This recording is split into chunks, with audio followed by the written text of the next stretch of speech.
Pag-usapan natin 'to mga kababayan sapagkat napapanahong pag-usapan. Okay mga kababayan ko ha, ito pasintabi ho sa mga kumakain ha.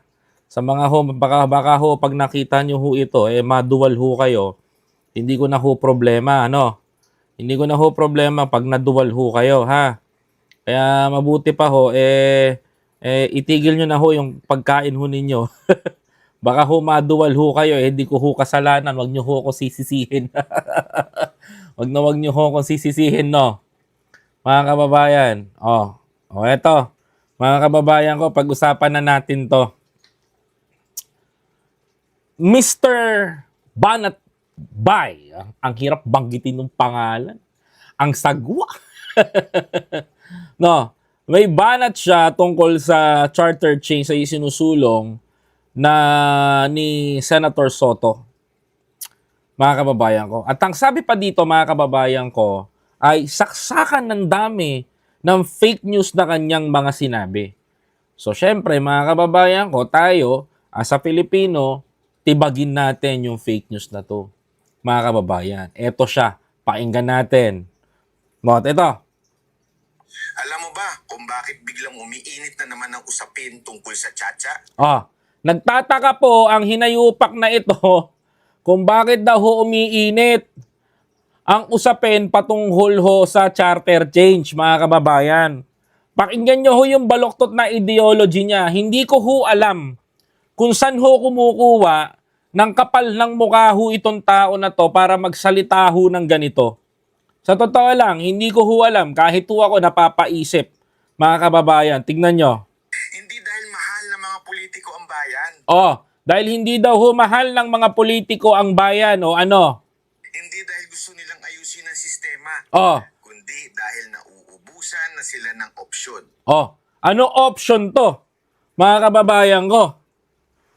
Alam mo, ito si Banat Bay, nahihiwagaan na ako sa totoo lang. Sabi niya, there is an option. Option, mga kababayan ko. Option daw ho.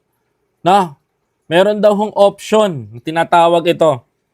Kaya ho daw si Senator Soto nagsusulong ng charter change, mga kababayan ko, dahil daw ho, nauubusan na daw ho ng option ang ating gobyerno o ang ating Pangulo. Pinasok niya ho sa isipan ng taong bayan yung salitang option, mga kababayan ko. Okay? Pakinggan nyo mabuti ha. Pinasok niya ho yung salitang option sa usapin ho ng charter change. Umpisa na ho ng pambubudol. Pakinggan nyo ho mabuti. At isa sa pinakamaingay ngayon ay si Soto. Si Soto. May proposal ng tsa-tsa na dati naman ayaw niya. Dati daw ayaw ni Soto. Bakit? Ayaw ni Soto dati. Bakit, mga kababayan ko? For the reason na sabi nila, hindi pa daw ho napapanahon na isulong ang charter change sa Pilipinas. Dahil sa pag-aakala ni Soto na gumagana pa naman ang ating hudikatura sa Pilipinas kagaya ng Supreme Court, mga kababayan ko. Ngayon, mga kababayan, bigla akong sabi ni Senator Soto, ay amyendahan na lang natin ang batas, ang saligang batas. Nang sa ganon, maayos natin ang Pilipinas. Malay nyo, mga kababayan ko, natauhan. Itong si Senator Soto, na kailangan na palang palitan ang ating constitution sapagkat, mga kababayan ko, naramdaman niya na, mga kapatid, na may kakulangan talaga. Napansin niya na ultimo ang Pilipino ay pinagtataksilan na ng saligang batas, kailangan na nga natin talagang palitan, mga kababayan ko. Ngayon naman, meanwhile, nagkomento ho itong dakilang fake news vlogger ng mga DDS patungkol naman ho dito sa sinabi ni Senator Soto. Alam mo, isa ho itong mind conditioning content na naman ang ginawa nila. Tama ho kayo na nang naririnig sa akin. It's a mind conditioning content na isang fake news ang bibitawan nila to manipulate the minds of the Filipino people. Na pinaniniwala ho kayo, mga kababayan ko, na ang charter change po na naman ay para na naman kay Soto at kay Lacson. Mga kababayan ko, yan ho ang purpose nila. Mamaya ko ipapaliwanag ko sa inyo kung bakit. O sobrang timing. Habang ang administrasyon na ito, aminin natin, wala pang malinaw na standard bearer para sa 2028. Walang lead. Ngayon mga kababayan ko, ipipilit niya ngayon yung salitang walang standard bearer si Pangulong Bongbong Marcos. Napakaaga pa. 2025 pa lamang. Wala pa pong 2027. Hindi naman, alam nyo ho, sagutin na ho natin, no? Sagutin na ho natin ng mas maayos na paraan. Unang-una, bakit ho, mga kababayan ko, bakit ho?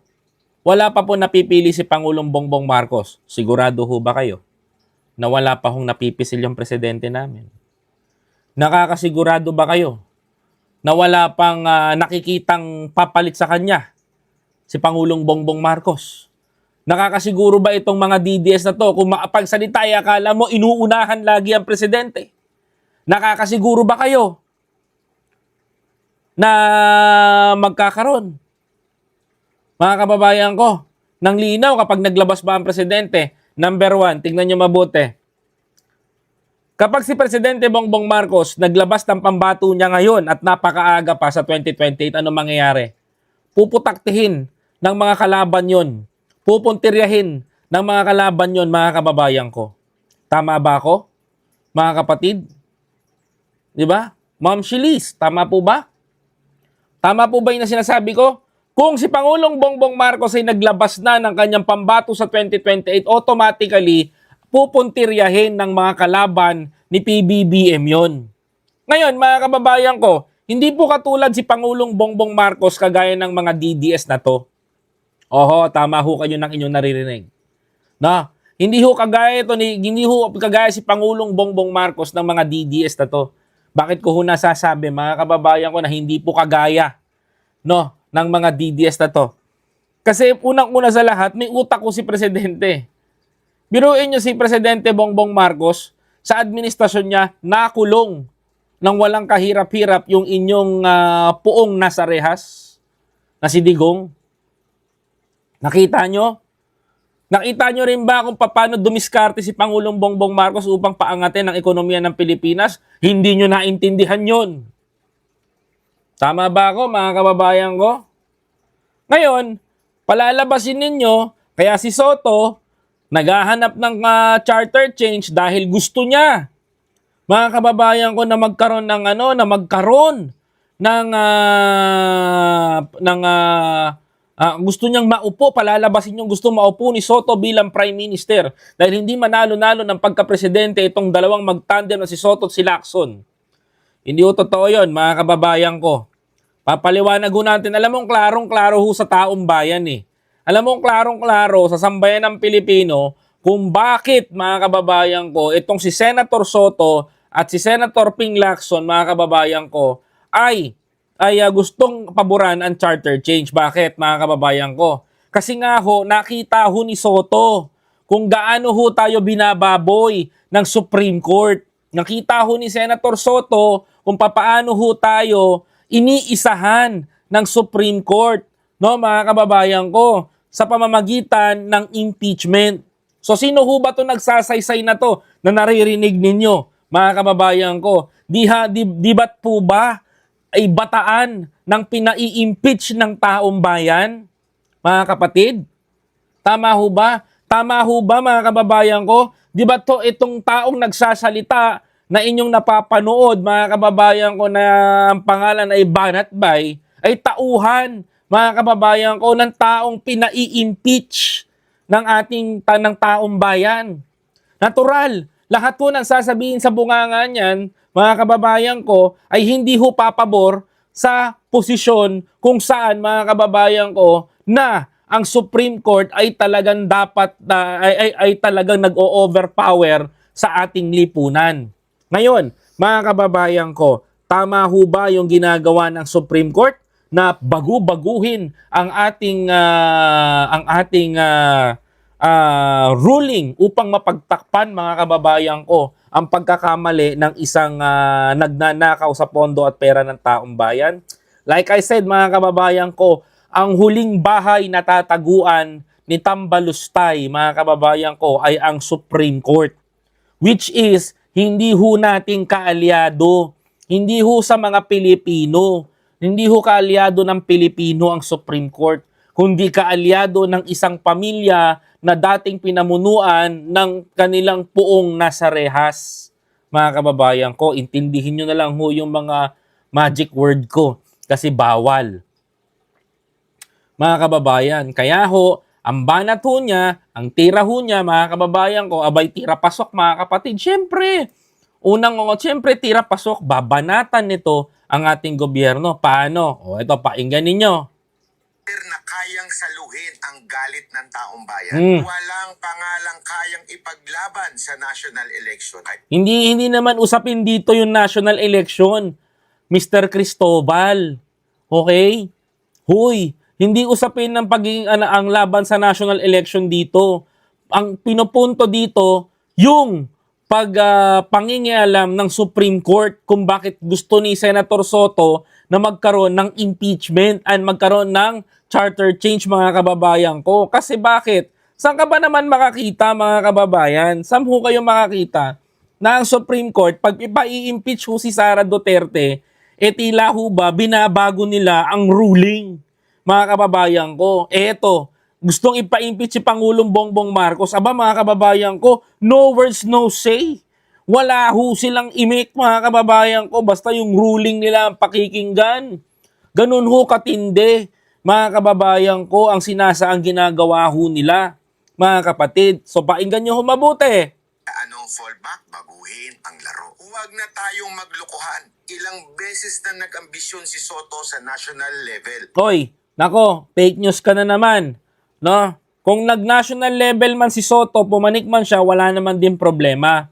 Ang problema dito, mga kababayan ko, they are trying to divert the narrative, yung story, sa ibang posisyon na kagustuhan ni Soto na tumakbo sa mas mataas na posisyon. Ang pinalalabas nila, binabago yung game plan.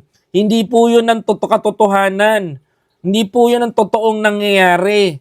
Mga kababayan ko, uulitin ko ho sa inyo, mga kapatid, mga kababayan ko, no? Uulitin ko ho sa inyo, no?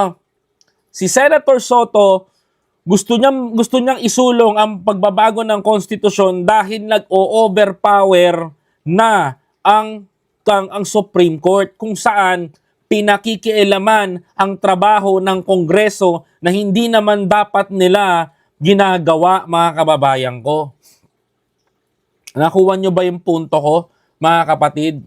Nakuha nyo ba yung ibig kong sabihin? Kung bakit? Hindi ho dahil maupo bilang Prime Minister si Soto o si Lacson, mga kababayan ko. Hindi ho para dun yun. Para ho, mga kababayan ko, maayos yung mga gusot at mga palpak na agenda ng bayan natin simula po nung panahon na naupo po ang Cory administration. Imagine ninyo, bulok na po yung constitution natin. Kaya po nananakawan tayo na nananakawan ngayon. So, syempre, yung aso ng ipinai-impeach, kukudayan, mga kababayan ko. May masasabit, may masasabi yan. Ngayon, ano ang nasabi niya? Vice President, wala. Ngayon, presidente naman nasa radar. Pero, ito ang problema, hindi siya nananalo sa diretsyo. At kapag hindi ka kayang ipanalo ng taong bayan, ang susunod mong gagawin, palitan mo ang sistema. Nako, mga kababayan ko. Alam mo, natatawa ako sa kanya, no? Nauna pa siyang mag-isip ng negativity kaysa dun sa positivity, mga kababayan ko. Akala ko pa naman napakatalinong content creator nitong tao na to. Pero sa tingin ko, mga kababayan ko, kahit sa isang debate siguro, magharap kami nito, matatalo ko to. Hindi, sa totoo lang, matatalo kita. Simple lang ako magpaliwanag eh. Utal-utal pa nga ako kung minsan. Pero pagdating sa'yo, tignan mo naman yung banat mo, di ba? O, kung makikita mo naman yung banat mo, hindi ka nag-isip, masyado mong pinangungunahan ang lahat. Kasi ang target mo is to mind conditioning para sa mga tao na paniwalaan ka na yan ang target ni Soto, mga kababayan. Which is hindi naman talaga, mga kababayan ko. No? Kaya ang tsa-tsa, hindi yan reforma. Exit strategy yan. Nako! Alam mo, takot kasi kayo. 'Di ba? Baka hindi maupo si Sara Duterte. What do you mean that strategy? Exit strategy, yan. Malabong mangyaring strategy yan. Sapagkat mga kababayan ko, klarong-klaro naman, mga kapatid, na ang gusto naman talaga nila Soto is reformahin yung ating saligang batas sapagkat nakita na nila na bulok na yung sistema ng hudikatura ng bansa natin. Hindi yan exit strategy. Sorry tsagain nyo na lang. Hindi yan exit strategy ng gobyerno natin, mga kababayan ko. Para lang mag-angat tayo ng panang tao. Siguro susunod sasabihin nito, mga kababayan ko, pag si Presidente umayon dito, extension of power naman. Yan naman ang ibinabanat nyo eh. No? Let me give you an example, mga kababayan ko. Remember sa United Kingdom, yung kanilang Prime Minister nasangkot sa isang maanumalyang proyekto. Ano nangyari, mga kababayan ko? Nasadlak sa isang skandalo. Ano nangyari? Sinibak sa pwesto sa United Kingdom. Mga kapatid, biruin mo Prime Minister yon. Mabilis nilang nasibak. Kasi bakit? Kapag ikaw may skandalo ka, lalong-lalo sa pera at nadamay ka dyan, masisira ang trabaho mo. Masisira ang whatsoever. Basta marami silang terminology doon. Masisira yung mga dapat na mangyari. Natatanggal ka agad nila. Sa Pilipinas, mga kababayan ko, nagnanakaw na mga kababayan ko, di pa rin tinatanggal. Pinananatili pa rin sa pwesto na Supreme Court. Which is dapat, mga kababayan ko, no, which is dapat, mga kababayan, kung makikita ninyo, mga kababayan ko, mabilis natin mapasibak yung mga nangungurap. Hindi natin matanggal yung mga nakita na natin nagnakaw ng Mary Grace Piatos, tumanggap ng 12 billion sa Bulacan. Hindi natin mapanagot. Matagal yung nagiging proseso. Bakit? Because of what? Because of the Constitution. Yung bulok na Constitution ng Pilipinas. Pero kung papalitan natin yan, matatakot magnakaw mga lintik na yan. Ewan ko lang kung magnakaw pa yung mga yan. Ewan ko lang kung mangilabot pang manguha ng pera ng taong bayan yung mga yan. Diba? Imagine niyo yun at isipin ninyo, mga kapatid. Yun yung mga consequences. Ngayon, ang pinakamalaking question, mga kababayan ko, ito sinasabi niya, Parliamentary system, Prime Minister, hindi kailangan manalo sa buong bayan. Kailangan mo lang kontrolin ang loob. Parang style lang iba dyan. Naalala nyo? May pa-PI pa. Hindi manalo sa national election, kaya nagplano ng palit istruktura. ay nako. Grabe. Sobrang fake news talaga nito. Alam mo, si Martin, kaya niya sinulong yung People's Initiative because gusto nila nabuksan yung economic provision. Yung economic provision, mga kababayan ko, malaking bagay sana yon sa ating mga kababayan. Kaya isinulong ni Martin Romualdez yan na magkaroon ng People's Initiative. Suddenly, hindi natuloy, natakot yung mga senador na ayaw mawalan ng pera sa taong bayan dahil kapag natuloy yan, mga kababayan ko, automatic mawawalan ng investment ang mga senador na pumoprotekta sa mga oligarko. Gets nyo? Mawawalan sila ng pera. Yun din ang kinatakot nila. Yung kickback na sinasabi natin. Ngayon, mga kababayan ko, may mas malalim pang term na dapat gamitin dyan pero ginamit ko lang yung pinakamalapit. Ngayon, mga kababayan ko, itong charter change, extension of power ba ito? Hindi po extension of power ito, mga kababayan ko. To limit, mga kababayan ko, para limitahan ng kapangyarihan ng Korte Suprema sa panghihimasok ng trabaho ng Kongreso pagdating sa impeachment. O kitang-kita nyo naman na pinagtatakpan ng Supreme Court ngayon si Sara Duterte, ano masasabi nyo? Hindi pa ba kayo iimik? 'Di ba? Ng kapangyarihan.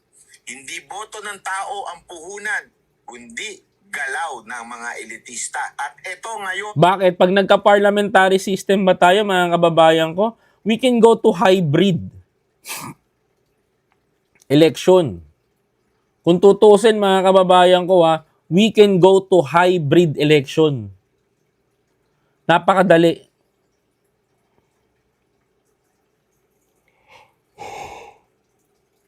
Sa Pilipinas lang ginagawang komplikado ang lahat. Sa tingin nyo ba, pag nagkaroon tayo ng parliamentary system, mga kababayan ko, ang estilo ba natin, hindi papakinggan ng boto ng Pilipino? No. Pakikinggan pa rin yan. Masyado lang ine-emphasize ni Banat ba yung salitang wala-walan tayo ng karapatan sa pagboto. Hindi ganun yun. Hindi naman tayo kagaya ng US Mga kababayan ko Diyos ko naman. Ang Soto-Lacson tandem. Ganito kadesperado. Handa nilang ilaglag at ipain ang kapwa senador tulad ni Chis Escudero, si Jinggoy, si Villanueva at si Revilla at iba pang mga senador para sirain ang Senado bilang institusyon para sila ang magmukhang malinis. Nako, Iba masama. ako po. Sila lang ang banal. Classic move ng Soto and Lacson tandem. Alam nila ang totoo. Galit na ang taong bayan sa mga mambabatas. Kaya ang ginagawa, save yourself mode. Tsa-tsa, hindi para sa bayan. Tsa-tsa, para sa sariling kaligtasan. Nako, hindi ganun yun. Kung pakikinggan yung sinabi ni Banat Bay, medyo mako-confuse kayo, mapapatanong kayo, to be honest. Nakakalungkot lamang, mga kababayan ko, sa gitna ng ganitong paghihirap ng bayan natin, nagagawa pa ho nilang gumawa ng mga fake news ho na ganyan. That is originally, literally, fake news, mga kababayan ko. Actually, nag-live lang ako ngayon because of this kind of content. Disagree talaga ako dyan, to be honest. Hindi talaga ako pabor sa ginagawa ho nito. Kaya ho, kahit medyo pagod ho tayo, puyat, nag-live ho tayo because hindi ho natin matanggap, mga kababayan ko, na baka mamaya, sooner or later, marami ho sa atin ang madali ng fake news, mga kababayan. Alam nyo, mga kababayan ko, kailangan ho natin suriin lahat na napapanood natin. Minsan ng panonood sa mga tao na, alam nyo na, nakatulad dyan, pwede ho kayong dalin sa kawalan at magalit ho kayo sa gobyerno nang hindi nyo naman ho alam ang inyong ang inyong pagkakasala. So minsan, mga kababayan ko, minsan lilimitahan din natin yung pakikinig natin. Baka mamaya hindi na natin matansya yung kanilang mga sinasabi.